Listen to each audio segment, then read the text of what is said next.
हम अपनी जिस्मानी सेहत का ख्याल रखते हैं जिसमें हम वर्जिश करते हैं, हम अपनी डाइट को हेल्दी रखते हैं, हम वो एक्टिविटीज़ अवॉइड करते हैं जिससे हमारी जिस्मानी सेहत मुतासर होती है। लेकिन हम अपनी सेहत में जो हमारी ज़हनी सेहत होती है उसके बारे में बहुत कम बात करते हैं और अक्सर औक़ात हम उसको इग्नोर कर देते हैं, जिसकी वजह से बहुत सारे ज़हनी मसाइल का जो है वो हम शिकार हो जाते हैं। तो आज हम इस वीडियो में आपके साथ बात करेंगे कि ज़हनी सेहत के बारे में बात करना क्यों ज़रूरी है, और अगर खुदा न खास्ता हम किसी किस्म की बीमारी का शिकार होते हैं तो उसके लिए क्या इलाज है और किस तरह से हम अपनी ज़हनी सेहत को जो है वो बेहतर बना सकते हैं।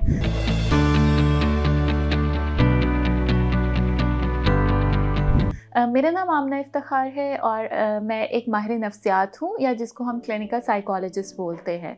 तो जैसे मैंने ज़िक्र किया कि हम अपनी जिस्मानी सेहत के बारे में, हम अपनी फ़िज़िकल फ़िटनेस के बारे में जो है वो बहुत अवेयर होते हैं, हम बहुत ख़्याल रखते हैं, हम उसके लिए बड़े चौकस होते हैं। लेकिन जब बात आपकी ज़हनी सेहत की आती है तो हम में से इवन बहुत सारे लोग ऐसे होते हैं, उनका एक कॉन्सेप्ट होता है कि ज़हनी सेहत का मतलब ये है कि आप सिर्फ काम कर रहे हो, आप अपने जब काम काज कर लेते हो तो उसका मतलब है कि आप ज़हनी तौर पर ठीक हो। लेकिन एक्चुअली बहुत सारे लोग हैं जो अपने काम, अपनी जॉब, अपनी जो ड्यूटीज़ है उनको बहुत अच्छा परफॉर्म कर रहे होते हैं, लेकिन वो ज़हनी अमराज का शिकार होते हैं, या वो ज़हनी स्ट्रेसर्स का शिकार होते हैं, या उनकी लाइफ में इतनी प्रॉब्लम्स चल रही होती है जो दूसरों तक पहुंचती भी नहीं है। तो इसलिए मैं पहले सबसे इम्पॉर्टेंट जो टॉपिक है उस पर बात करूँगी कि क्यों ज़रूरी है कि ज़हनी सेहत के बारे में बात की जाए। सबसे पहले इसमें आता है आपकी इमोशनल रिजिलियंस। अब इमोशनल रिजिलियंस होती है कि अगर आप ज़हनी तौर पर सेहतमंद हैं तो आप अपने इमोशंस को सबसे पहले बहुत अच्छा अंडरस्टैंड करते समझते हैं, दूसरे के इमोशंस को समझते हैं, और अगर खुदा न खास्ता आपकी लाइफ में प्रॉब्लम्स आती है या आपके इमोशन डिस्टर्ब होते हैं तो आप उसको मैनेज करना सीखते हैं। और जितना अच्छा आपका इमोशनल अंडरस्टैंडिंग एंड मैनेजमेंट होगी उतनी आपकी जो ज़हनी सेहत है वो बेहतर होती है।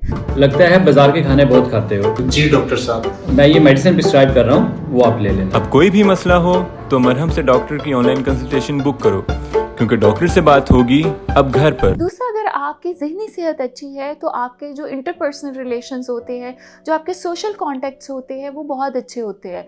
बिकॉज़ आप जब लोगों के साथ काम करते हो, जब आप लोगों के साथ कनेक्ट होते हो तो हर एक मुख्तलिफ है, जिसको इंडिविजुअल डिफरेंसेस बोलते हैं। तो जब दूसरे लोग मुख्तलिफ होते हैं तो आपको अक्सर औक़ात उनके साथ एडजस्ट होते इशू आता है। अगर आपकी ज़हनी सेहत अच्छी है तो आप लोगों के साथ बहुत अच्छा कनेक्ट करते हो, आपका एक अच्छा बाउंड बनता है और आपके जो रिलेशनशिप्स होते हैं वो बहुत बेहतर होते हैं। और तीसरी चीज़, अगर ज़हनी सेहत की मैं अहमियत की बात करूँ तो हमेशा देखा यह गया है कि पूरी दुनिया में मुख्तलिफ रिसर्चेस है जिसमें शो किया गया है जो लोग ज़िंदगी में बहुत अच्छा आगे बढ़ते हैं या अपने गोल्स को अचीव करते हैं वो लोग ज़हनी तौर पर मजबूत होते हैं, या उनकी जो ज़हनी सेहत होती है वो बहुत अच्छी होती है। तो अगर आप अपनी लाइफ को आसान बनाना चाहते हैं, अगर आप अपनी लाइफ को खुशगवार बनाना चाहते हैं तो अपनी जिस्मानी सेहत के साथ आज से अपनी ज़हनी सेहत के बारे में बात करें, उसका ख्याल रखें, ताकि आप एक भरपूर और खुशगवार ज़िंदगी जो है वो गुजार सके। और अगर आपका कोई कमेंट है या आपका कोई क्वेश्चन है तो आप हमें कमेंट सेक्शन में जो है वो पूछ सकते हैं। और इसी किस्म की इंफॉर्मेटिव वीडियोस देखने के लिए मरहम के चैनल को सब्सक्राइब करें। Thank you.